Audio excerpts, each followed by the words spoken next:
Direction Rochefort-en-Terre dans le Morbihan, en compétition cette année.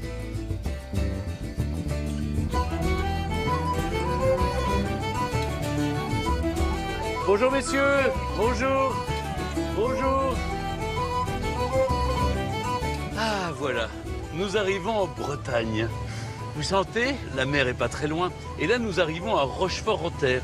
Pourquoi ça s'appelle Rochefort-en-Terre? Au moment où la poste s'est développée, à la fin du 19e siècle, il y avait tellement de Rochefort. Il y en avait 17 en France. Donc ce Rochefort, on l'a appelé Rochefort-en-Terre pour le distinguer des autres. Bonjour.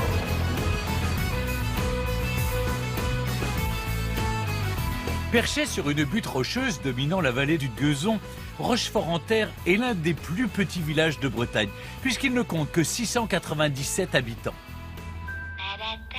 Non content d'être un des plus petits, c'est aussi l'un des plus anciens. Il date du XIIe siècle. Et pour encore mieux se distinguer des autres, il abriterait le plus vieux café d'Europe. C'est le café breton qu'on peut voir dans la rue principale, dans une bâtisse qui date de 1544. Dans cette rue, justement, chaque détail est soigné. Les enseignes sont stylisées, les ruelles sont joliment pavées et le village est animé toute l'année. La recette, faire du patrimoine un véritable spectacle. Aujourd'hui, c'est atelier poterie sur la place du marché. Michel perpétue la tradition du tour à bâton et fait son show devant un public conquis. C'est impressionnant parce que le geste est très précis. C'est assez sensuel comme geste. Les filles aiment beaucoup. Ah oui. Ça explique vos succès. Ah oui. Ah oui. Plus maintenant. Hein. Alors, c'est vrai que tous les potiers tournent à l'eau. Oui. Pas au jaja, hein. ni à l'hypocrate. Parce que le lendemain, les pots sont carrés. Hein. Ouais. Vous faites plus de cinéma que de poterie. Ah, c'est pas mal. Bon, alors on va dire qu'il est fini. Hein. Bon, ben Mickaël, bravo. Des mains. Moi, Alors, je dis bravo. Bravo, Mickaël. Derrière les applaudissements et le décor de carte postale, on se sent vite comme à la maison ici. À Rochefort-en-Terre, il y a comme un parfum familier et de la bonne humeur à chaque coin de rue. En fait, les Rochefortais sont un peu à l'image du gâteau star de la région, le kouign-amann. Ils sont simples et généreux. Alors, c'est quoi le kouign-amann? C'est de la pâte à pain, Oui, travaillée avec du beurre et du sucre. mais beaucoup de beurre, non? Et en fait, on s'en souvient longtemps, non? Sur les hanches? Sur les hanches. Vous avez goûté, madame? abuser, hein. Vous avez goûté? Oui, il faut Bon, pas en vous abuser. avez déjà hein. pris 2 morceaux. Alors. Bah, madame, vous n'avez pas mangé. Vous avez goûté le kouign-amann? Ben, madame, goûtez. À Rochefort, vous l'aurez compris, on trouve le meilleur des kouign-amann. Parole de Rochefortais. Mais le village ne se résume pas qu'à sa pâtisserie, loin de là. Bonjour Gérard. Bonjour Stéphane. Comment ça va? Bien, merci. Vous êtes l'historien local. Oui, j'ai été guide longtemps ici et puis Oui. je me suis passionné pour l'histoire du village, en effet. Et alors, dites-moi, quand même, quand on arrive, on a le sentiment que c'est un village qui a été construit comme un village témoin. Ce n'est pas un parc d'attractions. Oui.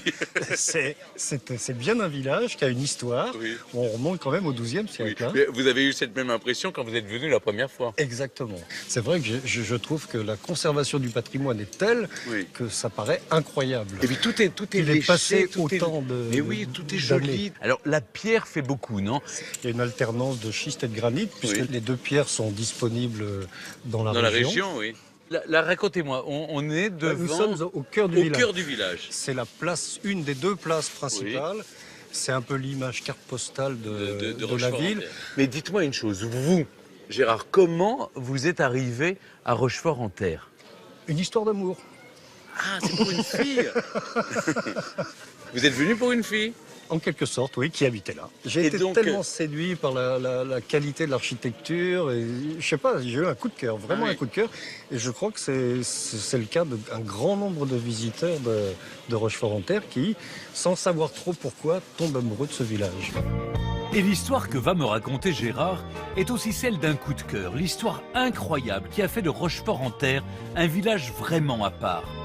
Tout commence au début du XXe siècle, quand un Américain, peintre et milliardaire, tombe amoureux de la petite cité et décide d'en faire le plus beau des villages.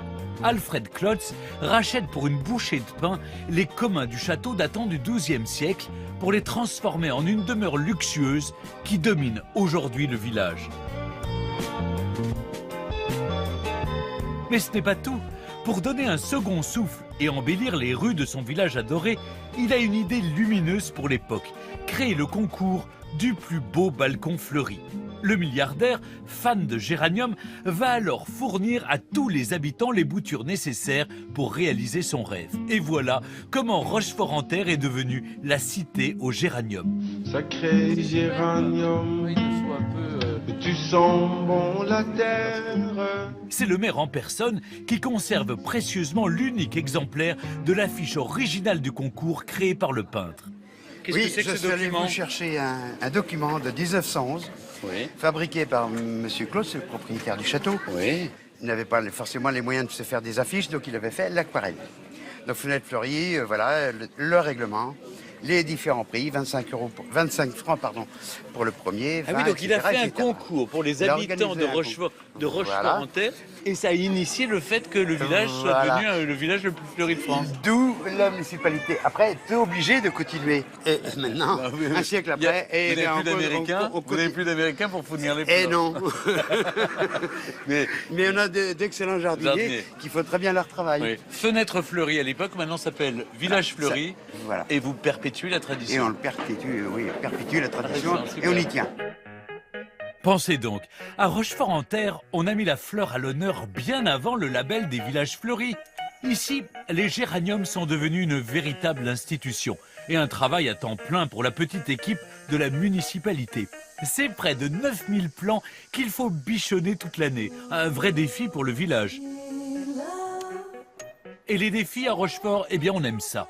Le challenge du moment, restaurer l'église Notre-Dame de la Tronchet. Construite un peu à l'écart de la cité, cette église est un point de passage obligé dans votre découverte de Rochefort. La tradition populaire raconte qu'une bergère aurait trouvé au XIIe siècle une statue en bois représentant la Vierge.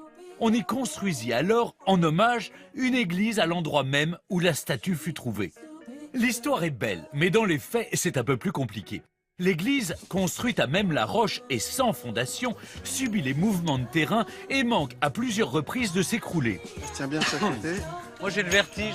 Après 2 campagnes de restauration, elle est encore debout et c'est presque un miracle. Derniers travaux en date, le clocher. Il faudra au total 8 mois pour restaurer la toiture et la charpente. Il y a une superbe gargouille là. Vous avez vu Jean-Louis? Magnifique. Bon, elle a pris un peu les plantes, hein. Elle sert de pot de fleurs. Faudra nettoyer tout ça. Hein. Il faudra. Ah oui. Ah. Nous y voilà, à la base du clocher. Ah non, c'est beau quand même. C'est magnifique, hein, Ah oui, c'est le beau. village. On a une jolie vue sur tout le village. C'est vraiment magnifique. Hein. Ah oui, avec ses toits très agités, très mouvementés. Bon, allons voir votre travail. C'est un vrai cadeau que me fait Jean-Louis, me faire découvrir tout le travail des compagnons. Ces gestes ancestraux sont devenus rares. Pour moi qui suis passionné par la sauvegarde du patrimoine, ici c'est le Graal, à 20 mètres de hauteur. Voilà des mois que se succèdent tailleurs de pierre, couvreurs et charpentiers pour redonner au clocher son éclat d'antan. Bonjour.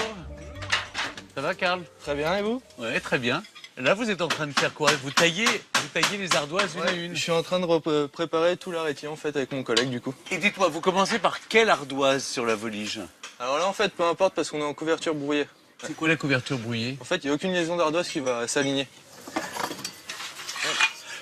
Quand on regarde, on prend la liaison là, la liaison ici et celle-ci, elles sont pas alignées. Oui. Et ainsi de suite à chaque fois.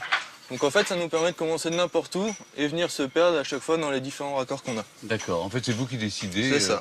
Et alors, quand vous voyez comme ce que je vois là maintenant, tout le clocher, vous vous dites, il reste encore tout ça à faire. Ouais, il reste encore un petit peu de temps, il y a encore au moins 2 mois de travail. Ah oui, très impressionnant.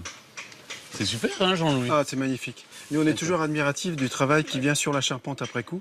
La charpente, c'est une chose, mais il faut qu'elle soit bien couverte. Et là c'est le cas. Parce que là, elle va tenir maintenant pour plusieurs générations. Hein. Oui, Oui. quand même, ouais. Pensez maintenant à tous ceux qui vont aller dans l'église, tous les touristes et Qui vont regarder notre travail, ouais. vos petits-enfants pourront venir en disant Ouais, ce sera moi qui l'aurais fait. vous y aurez mis du cœur Ouais, du et en cœur, même temps ouais, du ouais. sourire, Ouais. ce qui est pas mal. En tout cas, bravo et bonne continuation. Merci. Merci beaucoup.